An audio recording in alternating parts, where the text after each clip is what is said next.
So earlier on yesterday, Dayz devs released a kind of Dayz status report for 2020, nearly like a roadmap in a way to kind of tell you what they're going to be doing for the year.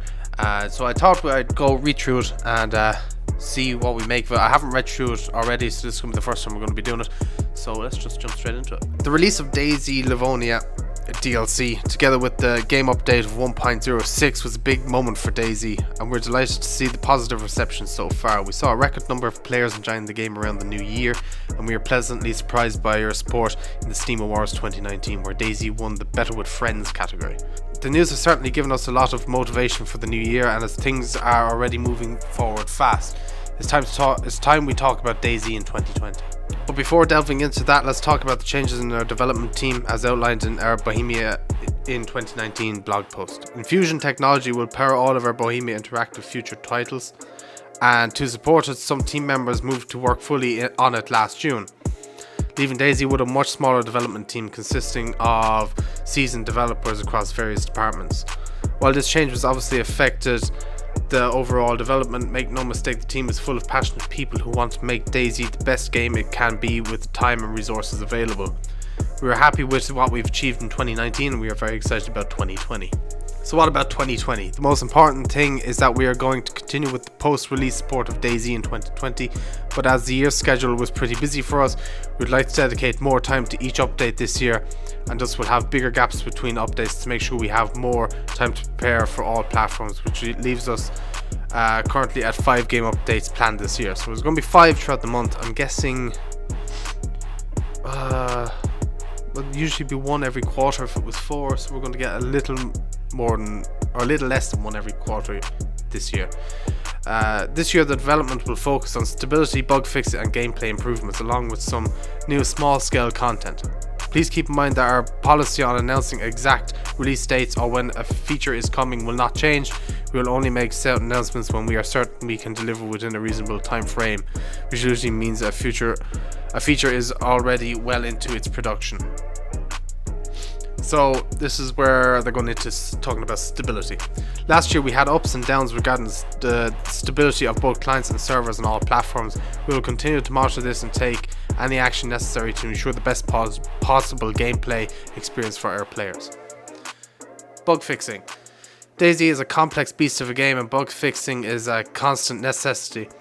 Therefore, we will continue our best efforts to squash as many bugs as we can. The last game update introduced some major issues with the inventory manipulations, so fixing this is our top priority with the next game update.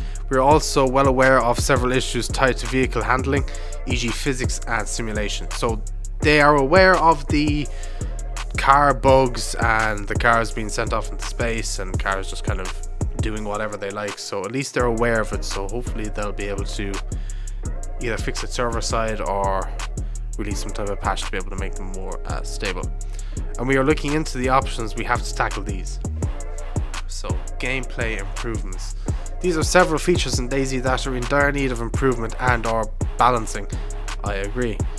Do we have a huge library of items? We do have a huge library of items and a lot of versatile system already implemented, but many of them are heavily underused. There is a huge potential here as the changes often impact the gameplay in a big way, and so we intend to continue our efforts in going through various systems, focusing strongly on the survival aspect of the game. To give you a few examples of areas we intend to look into. So they intend to look into base building. Base building is a big part of the game for many of you, and we intend to focus on fixing most common issues, proceed with overall balanced pass, and perhaps even add more new ties to play with. I hope they do add more new ties. That'd be kind of cool. The impact of environment on characters is not yet in the state we want it to be, so we intend to proceed with numerous improvements and balancing changes to make the so-called improvement or environment exposure a much more interesting part of the game. We intend to make several quality of life improvements for cooking by, for example, implementing direct cooking slots, a grill, adjusting lifetimes of different fireplace stages, and even offering more types of indoor ovens. That would be super cool, actually.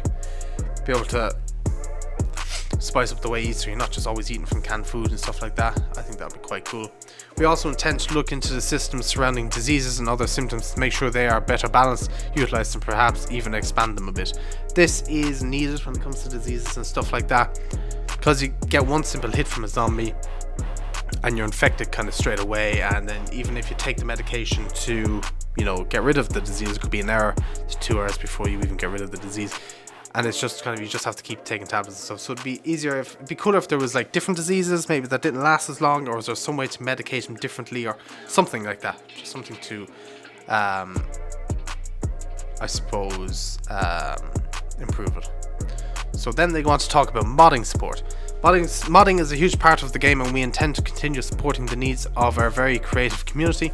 Every game update contains several additions or changes to support various community creations. To give you some examples of what we are looking into in terms of modding, we will unlock the server mission folder or full modifications on console community servers. Oh, that's going to be interesting.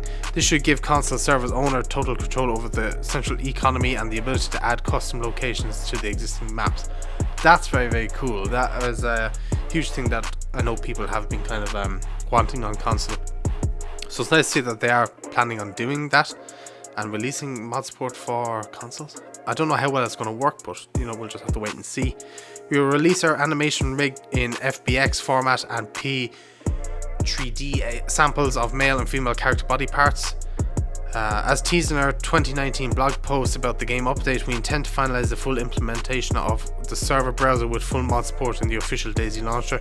If all goes through, this launcher update will significantly improve the accessibility to modded servers.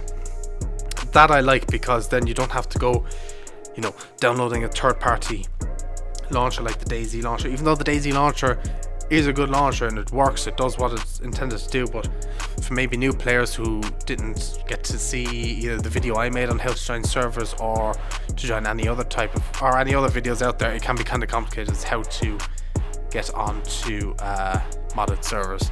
So that's good that they're thinking of implementing into the actual game itself. Now they go on to talk about new content. Prioritize stability, bug fixing, and improving / balancing existing features this year.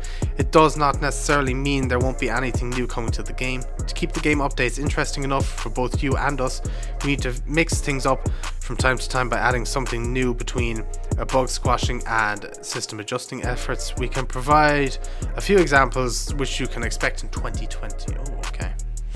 We intend to continue adding more of the original and or new firearms into the game, so they're just going to keep doing that kind of with every update. So I'm guessing we'll see 4 or 5, maybe 6 new firearms in this year. We know how important broken body parts are, legs in particular, are the overall Dayz experience, and we intend to bring this mechanic back to the game. Good. Okay, there was a lot of outrage that the devs were kind of not thinking of bringing it back at one stage, and it's good to see that they are kind of bringing it back now. We know how much you like the new vehicle wrecks on Livonia, so we will add them to Charnerus. Nice. Yes, I did get to play Livonia there the other day, and only for the hour or so that I got to play it with some friends, you could already tell the more detail, you know, around the Livonia map and stuff compared to Charnerus is crazy good. And finally, let's take a quick look at the upcoming game update for 1.07, stated for release this February. This one is a bit lighter than usual, as its primary focus is on delivering much needed fixes to the inventory issues introduced with the game update of 1.06, but it also introduces the first batch of fixes, balancing and improvements for base building. There are also improvements for the nighttime lighting, giving options to server owners, amusement parks and Charnerus, a new weapon, general balancing, bugs fixing and various goodies for the modding community. We have got experimental servers already running with the build, so if you own Dayz and PC, please hop on and test them out, and then you can give them feedback on the official Dayz forums or on the feedback tracker. And then it goes on behalf of the Dayz team, and then just Adam signs it off. So that's pretty much kind of the update for 2020 and what they kind of have in mind. It looks like it's going to be a year of fixes more than anything. I have high hopes, which I don't know if I should have or not, but there we go, we do. So yeah, let me know what you think in the comments below about the update. I will link the full article down below in the description, so you can go read it for yourself if you want to. But yeah, otherwise than that, that is pretty much it for this video. I'll catch you guys in the next one. Peace out for now.